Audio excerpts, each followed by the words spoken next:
बिस्मिल्लाहिर्रहमानिर्रहीम, अस्सलामु अलैकुम। लाखों करोड़ों दुरूदो सलाम मोहम्मद मुस्तफ़ा सल्लल्लाहु अलैहि वसल्लम और आले मोहम्मद पर। मैं हूँ उमर दराज गोंदल और आप मेरा यूट्यूब चैनल देख रहे हैं। नाजरीन, एक अहम और ब्रेकिंग न्यूज़ लेके फौरी तौर पे आपकी खिदमत में हाजिर हुए हैं। आज इतवार का दिन है और इतवार का दिन भी अफ़गान तालिबान के लिए एक और इम्तिहान लेके आया है। काबुल शहर के अंदर धमाके की इत्तलात हैं। बहुत सारे दावे किए जा रहे हैं। कोई मिसाइल हमले की बात कर रहा है, कोई रॉकेट हमले की बात कर रहा है। और ये हमले इस वक्त हुए हैं। रॉकेट कहाँ से आया है या मिसाइल कहाँ से आया है, और तालिबान के लिए आज का दिन कितना बुरा दिन साबित हो सकता है, और सोशल मीडिया की वीडियोस क्या बता रही हैं। फिर अमेरिका के जाते हुए ये हमले इतने शदीद क्यों हो रहे हैं, और आज अमेरिकी सदर ने डेड बॉडीज रिसीव करने के लिए अभी वो रास्ते में हैं। आप लोग कहते हैं कि कहाँ हैं वो तस्वीर, कहाँ हैं वो अमेरिकी मारे गए, और इस दौरान उन्हें एक और हमले की इत्तला भी दे दी गई है। और फिर तालिबान के सुप्रीम लीडर मुल्ला हैबतुल्लाह मंजर आम पे आ गए हैं। आज उन्होंने कंधार के अंदर बड़ी अहम मुलाकातें की हैं। और फिर गुलबदीन हिकमत यार ने आज इंडिया के ऊपर वार किया है और कहा है कि आपको अपनी लिमिट्स के अंदर रहना होगा। आपने माजी में भी हमारे साथ जो कुछ किया और अब भी किया, हमें याद है और हम उससे अब हम उस चीज़ को भूलेंगे नहीं। और एक अफगान खातून रुकने पार्लियामेंट, जिसके मुतालिक मैंने आपको बताया था कि उनको इन्होंने डिपोर्ट कर दिया है, आज वो भी बोली हैं और कहा है कि पूरी दुनिया ने हमारे लिए दरवाजे खोल दिए लेकिन इंडिया ने दरवाजे हमारे लिए बंद कर दिए हैं। ये सारी खबरें मैं आपकी खिदमत में तफसील से पेश करूंगा, लेकिन अगर अभी तक आपने हमारा चैनल सब्सक्राइब नहीं किया तो चैनल सब्सक्राइब कर लीजिए, बेल आइकन के ऊपर क्लिक कर लीजिए ताकि हमारी आइंदा आने वाली वीडियोस बर वक्त आप तक पहुंच रहे। नाज़रीन, मैंने पिछली वीडियो के अंदर बताया था कि अमेरिकी सदर ने इस सिलसिले में वार्न किया है दो बातों के ऊपर। एक, काबुल के अंदर धमाका हो सकता है, यानी हमला फिर से हो सकता है। साथ ये कहा था कि वो दोबारा से दाइश के ऊपर हमले करने जा रहे हैं। और आज के दिन ही तालिबान ने भी कुछ सख्ती की और तालिबान ने उन चेक पोस्टों के ऊपर थोड़ा सा दबाव बढ़ा दिया ताकि लोग काबुल एयरपोर्ट की तरफ कम से कम जाएं। और इसके अलावा उन्होंने भी आज ये खदशा जाहिर किया था कि लोग जो हैं काबुल एयरपोर्ट की तरफ ना जाएं, उनके पास भी इत्तलात हैं कि दाइश के लोग यहाँ पे धमाका कर सकते हैं। शाम के वक्त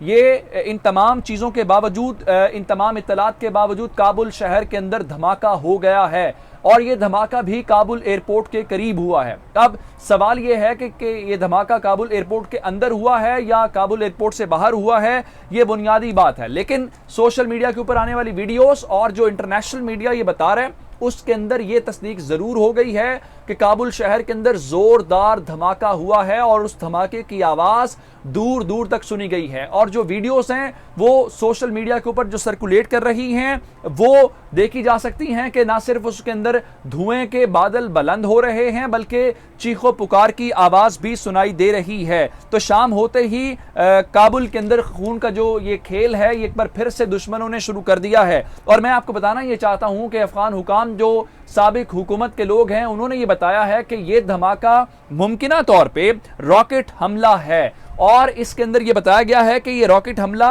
एक घर को निशाना बनाया गया है जो मुल्हिका है काबुल एयरपोर्ट के, और एक घर के ऊपर रॉकेट गिरा है। लेकिन बुनियादी सवाल ये है कि रॉकेट कहां से आया है। दाइश के पास पहले तो खुदकुश बमबार, अब ये रॉकेट या मिसाइल टेक्नोलॉजी उनके पास कहां से आ गई है, कौन उनको दे रहा है। तालिबान के खिलाफ ये कौन सी जंग कौन छेड़ना चाहता है। यानी अमेरिका ने जाना है तो आखिरी हफ्ते के अंदर ये हमले होना शुरू हो गए हैं। पहले काबुल एयरपोर्ट के ऊपर तो कोई अटैक नहीं हुआ, पहले तो कोई रॉकेट अटैक जो है वो तालिबान के अलावा किसी ने नहीं किया था, लेकिन अब तालिबान के खिलाफ रॉकेट हमले शुरू हो गए हैं। और फिर ये तालिबान को सबक कौन सिखाना चाह रहा है कि आप जाएंगे, मैं बताने वाला हूं। मजीद इत्तलात आ गई हैं कि कितने लोग इसके अंदर जिनकी जान गई है और कितने जख्मी हुए। अच्छा, तालिबान को सबक कौन सिखा रहा है कि हमारे जाते हुए आपके साथ होने क्या वाला है। अच्छा, अब जनाब हमारे पास इत्तलात ये आई हैं कि गो के अमेरिका ने भी वार्न किया था इस धमाके के मुतालिक। ये एक रेजिडेंशियल बिल्डिंग है जो प्रोविंशियल डिस्ट्रिक्ट 11 है, यानी 11वां सूबा जिला जो है माफ कीजिएगा काबुल सूबे का, उसके अंदर ये धमाका हुआ है। और हमारी इन इत्तलात के मुताबिक इस वक्त तक 2 लोगों की जान चली गई है और 3 लोग जख्मी हैं। और ये एक रिहायशी इमारत है जो निशाना बनी है, लेकिन अब तक ये मालूम नहीं हो पाया कि आया ये नुकसान काबुल एयरपोर्ट तक पहुंचा है या काबुल एयरपोर्ट को नुकसान पहुंचा है या नहीं पहुंचा, लेकिन ये बात ज़रूर हमारे सामने आ गई है कि वहां पे धमाका हो गया है। अभी इस हवाले से मजीद जैसे ही अपडेट्स आएंगी कि तालिबान क्या कहते हैं या कौन लोग हैं या किसने ये अटैक किया, क्योंकि अभी तक तालिबान ने आज ये खदशा जाहिर किया था कि दाइश वाले अटैक कर सकते हैं और अमेरिका ने भी कहा था कि हम उनके ऊपर कार्रवाई करेंगे, लेकिन ये धमाका किसने किया है ये हमें मालूम नहीं है। लेकिन ये इस वक्त जैसे खबर आई आपको बताएंगे। लेकिन तालिबान के खिलाफ तालिबान काबुल हुकूमत संभालने जा रहे हैं और अमेरिका निकल रहा है 31 अगस्त तक। उससे पहले तालिबान हुकूमत को बहुत बड़ा ये धचका है और उनके ऊपर ये दूसरा धमाका है। अब मैं आपको अमेरिका के मुतालिक बताना चाहता हूं। आप पिछले धमाके जिसके अंदर 200 लोग मारे गए हैं और उसमें 13 अमेरिकन शामिल हैं, जिसके अंदर अमेरिकन मरीन्स भी शामिल हैं। अब हमें बताया गया है जो अमेरिका के सदर जो बाइडेन हैं वो डॉवर एयरबेस है इनकी, वहां पे चले गए हैं, यानी इस वक्त रास्ते में हैं। वहां पे उन्होंने आज अमेरिकी फौजियों की डेड बॉडीज रिसीव करनी है और उसके अलावा जो इनके फौजी हैं उनके अहले खाना भी इस वक्त शामिल हैं और वहां पे आज एक बहुत बड़ी तकरीब होने वाली है, क्योंकि अमेरिकन कह रहे हैं कि अपने इन बहादुर जवानों को कभी नहीं भूलेंगे। अब एक तरफ ये है, दूसरी तरफ जो मैं कह रहा हूं कि तालिबान हुकूमत के खिलाफ साजिश और तालिबान को सबक सिखाने वाली बात मैं क्यों कर रहा हूं, इसलिए कह रहा हूं कि बार बार सवाल हो रहा था कि तालिबान के सुप्रीम लीडर कहां हैं, मुल्ला हैबतुल्लाह ने आज कंधार के अंदर बहुत ज्यादा मीटिंग्स की हैं और इस वक्त रशियन मीडिया ये बता रहा है कि उन्होंने आज जो तालिबान की उनसे नीचे वाली लीडरशिप है, मुल्ला हैबतुल्लाह ने उनसे मुलाकातें की हैं। उनसे मुलाकातें करने के अलावा उन्होंने साथ ही अपनी हुकूमत के हवाले से मुशावरत की है। तालिबान ने आज ये भी फैसला किया है कि वो इस सिलसिले में